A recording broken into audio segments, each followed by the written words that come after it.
370장 주 안에 있는 나에게.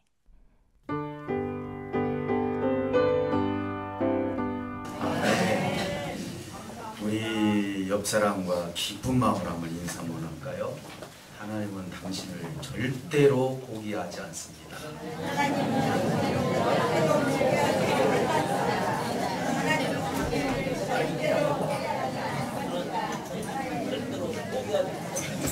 할렐루야. 오늘 이 본문 말씀을 이렇게 보게 되면은 그 신앙생활을 열심히 하신 분이나 또 교회를 이렇게 좀 오래 다니신 분들 대부분 이 말씀이 어떤 말씀인지는 분명히 알고 계십니다. 그런데 예를 들어서 이제 교회의 경험이 없고 신앙의 경험이 없으신 분들은 이 말씀이 무슨 말씀인가, 어떻게 사람을 이렇게 바칠 수가 있을까, 짐승처럼 이런 부분들 의문이 가는 그런 부분들이 많이 있을 것입니다. 그래서 오늘 말씀을 하다 보면은 왜 하나님께서 독자 이삭을 그렇게 아브라함에게 바치라고 했는가, 이 이유도 우리가 알아보면서 하나님께서 어떤 의도가 있었는지에 대해서 피차간의 은혜를 나눌 수 있는 좋은 시간이 되시기를 주님으로 축복합니다. 크게 교훈이 되는 것이 크게 잡아서 두 가지입니다. 반응이죠. 내가 누군가에게 무슨 말을 했을 때 그 반응에 의해서 내가 한 이야기가 이 사람이 이해를 했구나, 그리고 이 부분에 대해서 기쁘게 생각한다, 기분 나쁘게 생각한다. 사람에게는 내가 어떤 얘기를 했을 때 그 반응이 나타나는 거예요. 이와 마찬가지로 하나님께서 아브라함에게 독자 이삭을 바치라 했을 때 나타나는 반응, 대장은 어떤 반응을 가지고 순종을 했는지, 또 하나는 하나님 앞에 반응을 가지고 독자 이삭을 바쳤던 이 아브라함의 모습을 통해서 보면서 하나님은 또한 아브라함에게 어떤 반응을 보이고 계시는지, 이 두 가지의 중심으로 측면을 통해서 오늘 우리가 말씀을 나눌 수 있는 시간을 갖기로 합니다. 여러분 잘 알다시피 아마 노아 홍수 시대를 우리가 생각해 보면은 왜 노아 홍수 시대 때 이렇게 사람들이 다 심판을 받을 수밖에 없었는가, 이 부분을 깊게 얘기하면 시간이 많이 걸리니까 하나님은 심판할 수밖에 없는 그런 시대적인 모습들이 있었습니다. 그래서 결국은 그 노아가 그 방주를 지어서 셈과 함과 야벳과 노아의 아내와 그리고 며느리들을 데리고 그리고 각종 짐승들을 방주에 실어서 결국은 모든 것이 다 죽고 바다 동물들은 살았겠죠. 그리고 나서 결국은 이제 아라랏산에 머무르면서 셈과 함과 야벳이 씨를 퍼뜨려 가지고 큰 민족을 이루게 됩니다. 이제 나중에는 이제 그 바벨탑 사건도 이제 나타나지만은 셈이라는 아들이 있었는데 이 셈이라는 아들이 쭉 내려오면서 데라라는 사람을 낳았고, 그리고 데라가 결국은 아브라함과 두 아들을 낳아서 데라를 통해서 아브라함이 세 아들을 낳게 됩니다. 근데 이 아브라함은 단점이 있었어요. 결혼을 좀 일찍 하기는 했는데 자녀가 없었습니다. 참 이게 옛날도 그랬지만은 자녀가 없다라는 것은 참 좀 수치스럽다라고 생각까지 하지 않습니까? 그렇게 돼서 어쨌든 항상 그 한쪽 마음에는 내가 내 친자식이 좀 있었으면 좋겠다, 이런 마음을 가지고 있었는데 갈대야 우르에서 살던 때입니다. 그때 한 번은 하나님께서 아브라함을 부르게 됩니다. 그래서 그 지시한 땅으로 가라 해서 첫 번째 갔던 곳이 어디냐면은 하란이라는 땅, 메소포타미아 지역, 오늘날로 말하면은 그 지역으로 가서 거기서 또 기거를 하고 생활을 하게 됩니다.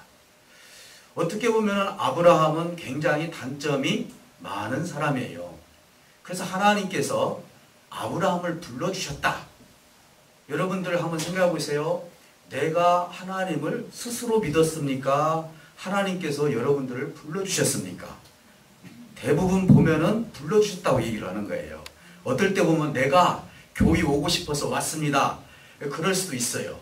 그러나 궁극적으로는 하나님께서 그 환경을 통해서 교회에 올 수 있도록 만드는 것은 결정적인 하나님의 간섭과 하나님의 그 모든 계획이 있었기 때문에 저와 여러분들을 불러주셨고, 또 이렇게 저와 여러분들이 만날 수 있는 기회도 하나님께서 주신 것입니다.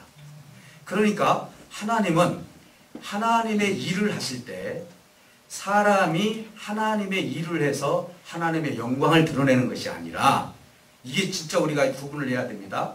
하나님께서 사람을 선택을 해서 그 사람을 통해서 하나님의 일들을 해 나간다는 것입니다. 이것이 바로 누구를 통해서 나타나냐면 바로 아브라함을 통해서 나타나는 거예요. 언제 아브라함이 나 갈대아 우리에서 나 나오겠습니다, 내가 하란으로 가겠습니다, 내가 가나안 땅으로 가겠습니다, 언제 하나님 앞에 그렇게 한 적이 있습니까? 절대로 그런 적이 한 번도 없죠. 하나님께서 누구를 불렀어요? 아브라함을 불러주신 것뿐밖에 없습니다. 그런데 이 아브라함은 어떻게 보면 그 연약한 가운데서 하나님 앞에 순종을 하게 되는 것입니다. 그는 이제는 하란에서 가나안 땅에 들어갈 때 자식이 없었기 때문에 하나님께서 약속하신 대로 자식을 줄 것을 기대를 했습니다. 그런데 연세는 점점 깊어져 가고 경수는 끊겨가고 결국은 내가 자식을 낳을 수 있는 환경이 되지 않습니다. 그래서 불안한 마음이 생기기 시작합니다. 그래서 결국은 아브라함과 사레가 생각했던 것이 인간적인 생각이죠. 저와 여러분들이 할지라도 그 결정을 할 수밖에 없는 상황이었던 것 같아요. 왜? 자식을 낳을 수 있는 시간이 별로 남지 않았기 때문에. 어쨌든 우리 후대를 이을 사람을 만들어야 되지 않겠느냐. 그러면은 이제 하갈이라는 몸종을 통해서 우리 자식을 만들자 해서 낳은 자식이 누굽니까? 이스마엘이잖아요. 얼마나 아브라함도 단점이 많이 있습니까? 우리가 생각하는 생각과 똑같이 걱정도 할 수도 있고, 때로는 염려도 할 수도 있고, 때로는 미래를 바라볼 때 불투명한 이 삶을 생각해 보니까 불안한 생각이 들 수밖에 없는 것이 아브라함의 생각이었습니다. 그것뿐만 있습니까? 아브라함은 이제 가나안 땅에 들어가서 하나님 명령대로 갔지만 가자마자 들여닥친 것이 뭡니까? 이제는 먹을 것이 하나도 없는, 이제는 온전히 고갈된 상태에서 먹고 살아야 되니까 결과적으로 찾은 것이 애굽이라는 나라로 가게 됩니다. 그곳에 가서 이제는 자기 아내가 아리따웠기 때문에 그 아내를 내 아내라고 이야기를 하면은 죽을 수도 있어요. 부족과 부족 사이에서는요, 그 부족의 대표의 아내를 취해서 그 부족을 넓히는 그런 법들이 있었습니다. 전통적인 어떤 그런 법들이겠죠. 그래서 그는 그것이 두려웠습니다. 그래서 당신 오늘 가서 이야기를 할 때 나의 누이라고 얘기를 해라 해서 결국은 속이지 않습니까? 참으로 자기 생명을 유지하기 위해서 자기 아내를 누이라고 속여야 할 정도로 연약한 마음을 가지고 있는 것이 아브라함이라는 것입니다. 오늘 저나 여러분들도 이런 연약한 부분이 왜 없겠습니까? 다 누구든지 이 연약한 가운데서 하나님은 저와 여러분들을 이끌고 계신다는 사실인 것입니다. 가나안 땅에 들어갔을 때 이제 그는 2번이나 그런 일을 하게 됩니다. 그리고 나서 70대에 부르심을 받고 99세까지 엄청난 어려움을 겪기도 하고 불안한 마음을 가지고 있었는데, 하루는 하나님께서 아브라함을 부르십니다. 그러면서 아브라함에게 2가지 일을 이야기를 합니다. 그 일은 뭡니까? 이제부터는 너의 이름을 아브라함에서 아브라함으로 바꾸고 사라에서 사라로 바꾸겠다.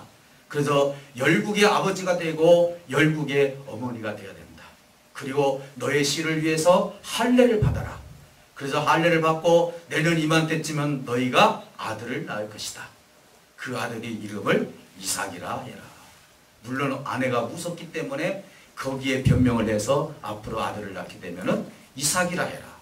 참 의미가 있는 것 같아요. 우리에게 영원한 기쁨을 주는 것.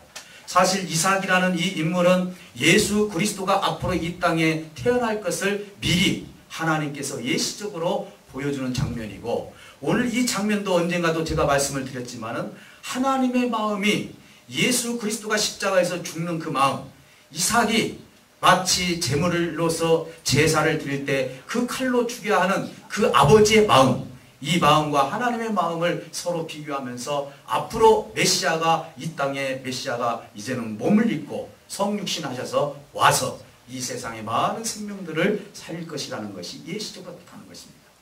이 부분은 여러분들이 이렇게 좀 이해를 하시고 어쨌든 간에 99세에 이르기까지 아브라함은 연약한 부분들이 많이 있었지만은 어떻게 보면 하나님께서 이 모습을 통해서 하나님이 먼저 불러주셨기 때문에 아브라함의 믿음을 점점 강하게 만드는 모습을 보게 되는 것입니다.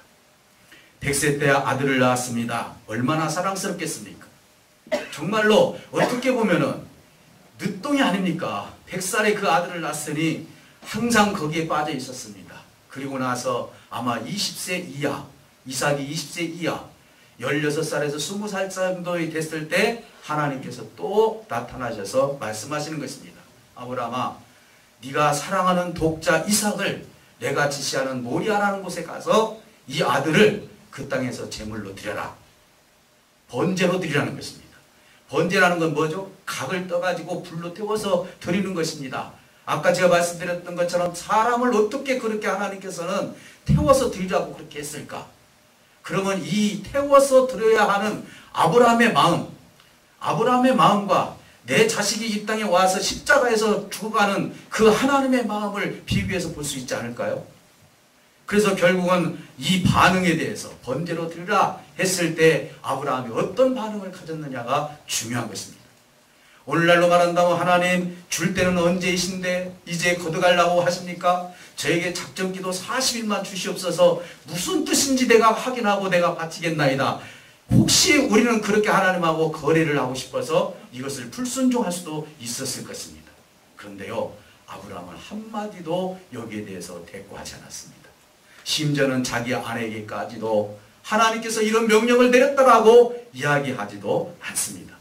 그날 3일 거를 걸어야 되기 때문에 그들은 이제는 두 사왕과 그리고 자기 아들과 그리고 장작과 횃불과 그리고 아들을 데리고 모리아산을 가게 되는 것입니다.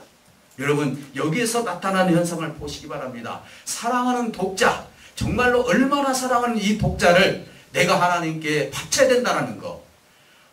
물론 아브라함은 그것이 믿음이 생긴 것입니다. 또 두 번째는 뭐냐? 7절에서 아들의 질문입니다. 아버지, 모든 제사 드리는 도구는 다 있는데 제물은 어디가 있겠습니까? 8절에서 뭐라고 합니까? 아버지께서 다 준비하실 것이다. 이삭이 그 질문에 대해서 아브라함은 이 부분에 대해서도 굉장히 마음의 부담도 있었을 것입니다.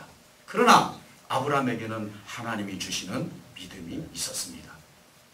저는 이 모습을 보면서 어제 새벽에 이제 오늘 새벽이죠. 오늘 새벽에 또 묵상을 하면서 이 부분을 생각나게 하시더라고, 하나님이. 세상에 하나님께서 시험을 하실 때 사람을 믿고 시험하신 것이 있다면은 여러분들이 많이 있겠지만은 두 사람을 꼽을 수가 있겠구나라는 생각이 드는 거예요. 그 한 사람은 욥이라는 인물이었죠. 욥이라는 인물은 사단하고 하나님과 대화를 나누면서 당신을 그렇게 잘 섬기는데 저 사람이 어려움이 있고 고통이 있으면 절대로 하나님을 배반하고 떠날 사람이다. 그러니 그것은 어떻게 보면 쉽게 말해서 거짓 믿음이다라는 식으로 얘기를 했을 때 내가 시험을 해보면 되지 않겠느냐 했을 때 하나님은 허용해 주셨습니다. 하나님이 욥의 시험을 허용해 주신 건 뭡니까? 하나님이 누구를 믿은 것입니까? 거꾸로 욥을 믿었다는 것이죠. 어떻게 하나님이 사람을 믿고 그 시험을 하나님께서 허용을 하셨을까? 아브라함은 어떻습니까? 아브라함이 가다가 이것을 바치지 않았으면 어떻을까? 이것을 하나님이 그렇게 하라겠는데 이것을 하지 않으면 어떻을까? 이것은 인간적인 생각이죠. 하나님은 오히려 아브라함을 향해서 확신하고 계셨다는 사실을 알 수가 있는 것입니다. 물론 언어를 통해서 내가 이제 네가 독자 이삭까지 바칠 수 있을 정도로 아끼지 않는 아들이었기 때문에 아브라함이었기 때문에 이제는 너에게 다시 언약의 말을 주신다고 말씀하셨지만은 우리 하나님은 이미 아브라함이 바칠 것을 알고 계시고 오로지 아브라함 자신만이 이 일을 알지 못하기 때문에 내일을 모르는 우리가 거기까지 가봐야만이 내가 어떤 행동을 하고 하나님 앞에 믿음을 보였는지를 알 수 있기 때문에 하나님은 거기까지 시행을 해주셨던 것입니다. 우리는 생각하기를 아브라함이 스스로 정말 하나님 앞에 이렇게 드렸다. 그게 아닙니다. 약 25년 동안 아브라함이 겪었던 경험을 한번 생각해 보시기 바랍니다. 그가 이 모양 저 모양으로 많은 시험이 있었고 어려움이 있었고 심지어는 아들을 낳을 수 없는 나이 때 하나님께서 100세의 아들을 주었다면 아브라함에게는 무엇이 생겼습니까? 그에게는 하나님을 신뢰할 수 있는 큰 믿음이 생겼다는 것입니다. 그래서 아브라함은 자기의 아들을 그렇게 바친다 할지라도 하나님은 살려놓으시는 하나님이라고 생각을 했다는 사실을 아브라함은 알고 있었습니다. 사랑하는 성도 여러분, 오늘 하나님께서 이 일들을 통해서 하나님은 우리에게 주시는 교훈이 있습니다. 우리의 연약함 때문에 나를 불러서 때로는 이것 때문에 하나님 앞에 내가 미움을 사고 이것 때문에 하나님 앞에 제대로 설 수 없다라고 생각할 수도 있을 것입니다. 아브라함이 실수했던 것처럼 우리 인생들도 때로는 실수할 수도 있습니다. 때로는 오늘 내가 가졌던 이 믿음이 내일 가서 넘어질 수도 있습니다. 그렇지 않습니까? 오늘 생각이 내일 가서 다른 생각으로 바뀔 수도 있습니다. 그러나 여전히 우리 하나님은 그거에 대해서 상관하지 않습니다. 사랑하는 성도 여러분, 여러분들이 생각하실 때 우리 하나님은 이스마엘을 낳았을 때 그리고 우리 하나님께서 이제는 애굽이라는 나라에 가서 먹고 살기 위해서 갔을 때 하나님께서 버리신 하나님이셨습니까? 야, 내가 너를 선택을 해서 이렇게 했는데 너는 믿음이 그렇게도 없냐? 내가 아들을 준다고 했으면 그걸 믿고 끝까지 따라야지. 대체간 이스마엘을 낳는 이유가 뭐냐? 대체간 애굽으로 가는 이유가 뭐냐? 하나님께서 언제 말씀해서 그거에 대해서 책망하신 적이 있습니까? 그거 없습니다. 우리의 연약함을 너무나 잘 알고 계시는 하나님입니다. 하나님이 왜 크신 하나님입니까? 인간의 감정에 의해서 하나님의 감정이 흔들리는 이유가 하나도 없다는 사실을 믿으시기를 주님으로 축복합니다. 인간의 감정에서 하나님 흔들리고 세상에서 가장 큰 사람이 어떤 사람인 줄 아십니까? 세상에서 큰 사람, 정치인이 됐든 경제인이 됐든 종교인이 됐든 세상에 있는 어떤 선생님이 되었든지 간에 큰 사람은 어떤 사람이냐? 아무리 내 앞에서 나를 비방하고 감정으로 대한다 할지라도 그 사람을 내 사람으로 만들 수 있는 능력이 있는 사람이 큰 사람이에요. 믿습니까? 우리 하나님은 그런 하나님이에요. 아브라함이 그런 실수를 했다 할지라도 오히려 이스마엘은 어떻게 했으면 좋겠습니까? 하나님은 오히려 축복해 줍니다. 그를 통해서도 내가 큰 민족을 이루게 하겠다라고 말씀하고 있지 않습니까? 우리는 때로는 실수한 것을 보고 정죄합니다. 어떻게 하나님의 사람으로서 그렇게 할 수 있냐라고 아닙니다. 하나님은 이제는 아브라함을 통해서 25년 동안 그가 겪었던 모든 것들은 하나님 앞에 마음에 드는 것이 100% 다 있는 것은 아니었던 것입니다. 그럼에도 불구하고 여전히 우리 하나님은 누구를 생각하고 계십니까? 아브라함을 생각하고 계십니다. 100세의 아들을 낳고 이제는 어느 정도 이삭이 성장을 했을 때 아브라함에게 이렇게 하나님께서 요구를 하시게 된다면 아브라함은 분명히 나에게 순종할 것을 하나님은 미리 아셨던 것입니다. 오늘은 대부분 우리가 이렇게 해석을 합니다. 아브라함이 얼마나 믿음이 좋았으면 그렇게 아들까지 바쳤느냐? 틀린 얘기는 아니에요. 그러나 이것은 사람으로부터 시작이 되는 거예요. 아브라함을 처음 불러주셨을 때는 아브라함 자신으로부터 시작된 것이 아니라 모든 계획과 하나님의 일은 누구로부터 시작된 것입니까? 하나님으로부터 시작이 되었기 때문에 아브라함의 믿음도 누가 책임져 주시는 것입니까? 하나님이 책임져 주시는 것입니다.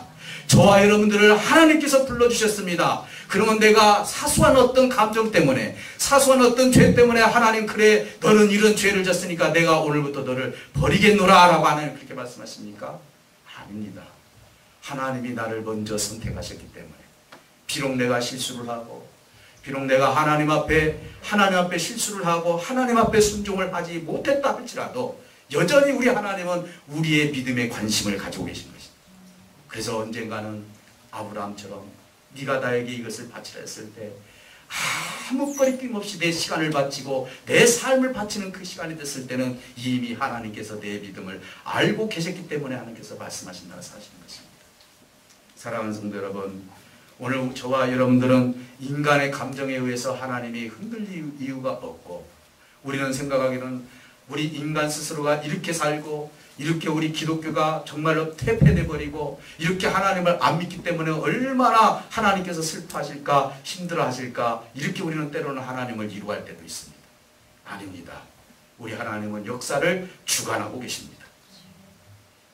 우리 하나님께서는 어떻게 이 인생들이, 이 세상사가 어떻게 돌아갈 것인지를 이미 알고 계시는 하나님인 것입니다.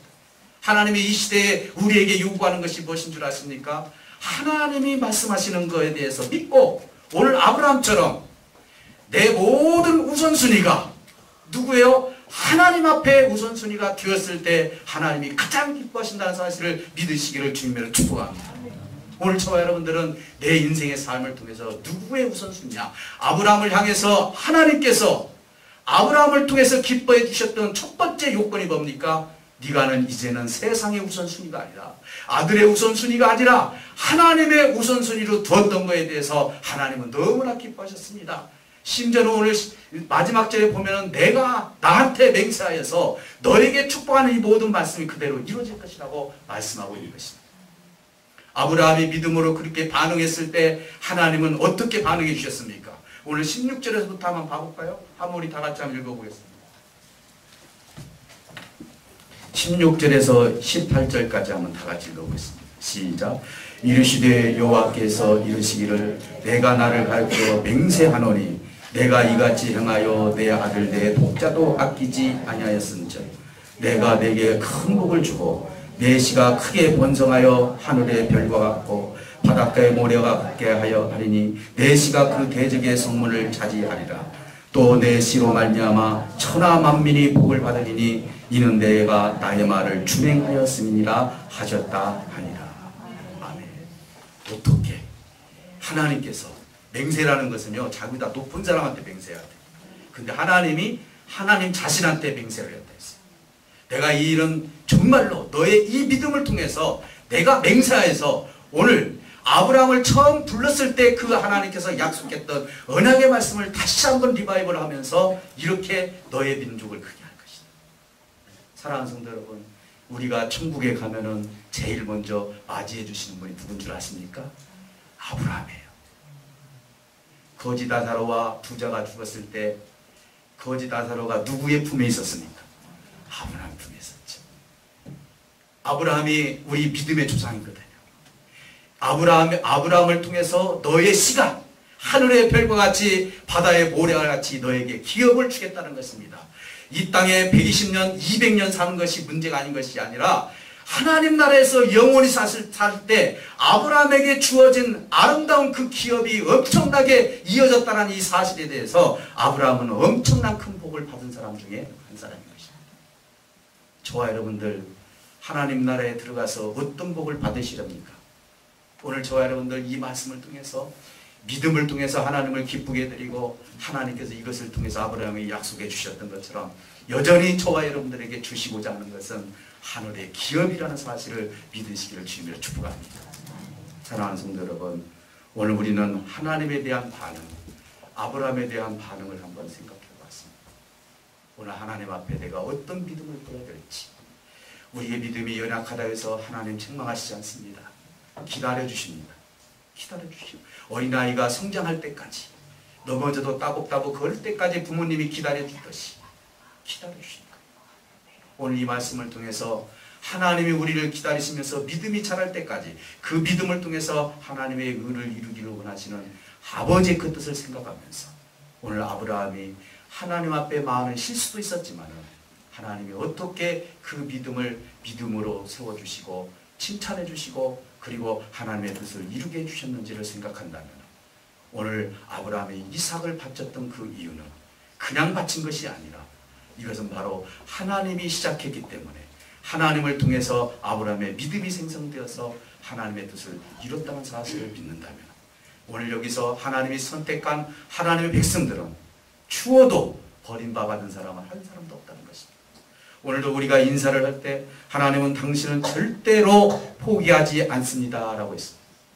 오늘 저와 여러분들은 내가 죄를 지면은 내가 좀 어려움에 빠지고 하나님 잠시 떠난 것 같으면은 하나님께서 나를 포기할 것 같고 내가 지옥에 갈 것 같고 하나님의 의에 이르지 못할 것 같고 불안한 마음을 가지고 그러는데 하나님이 한번 선택한 백성은 실수가 있고 어려움이 있다 할지라도 끝내는 하나님이 크시기 때문에 우리의 죄 때문에 그 감정을 가지고 하나님께서 건드리시는 것이 아니라 우리에게 그 모든 것들을 성령을 통해서 말씀하시면서 올바른 길로 끝까지 인도하시면서 끝내는 우리를 견인해 가서 하나님의 영화로운 나라로 우리를 이끌어 가신다는 사실을 믿으시기를 주님으로 축복합니다. 그러니 정죄는 하나님께서만 하시는 것이고 우리 인생은 누구든지 정죄할 자격이 없다는 사실을 여러분 꼭 아셔서 오늘 이 말씀을 통해서 하나님의 의를 이룰 수 있는 저와 여러분들이 되시기를 주님의 이름으로 축복합니다. 오늘 기도할 때 하나님, 우리에게는 정말 크신 하나님을 내가 만나게 해주셔서 감사합니다. 내가 실수가 많이 있고 어려움이 많이 있고 또 내일 가면은 내 생각이 바뀔지라도 여전히 우리 하나님은 나를 포기하지 아니하시니 감사합니다.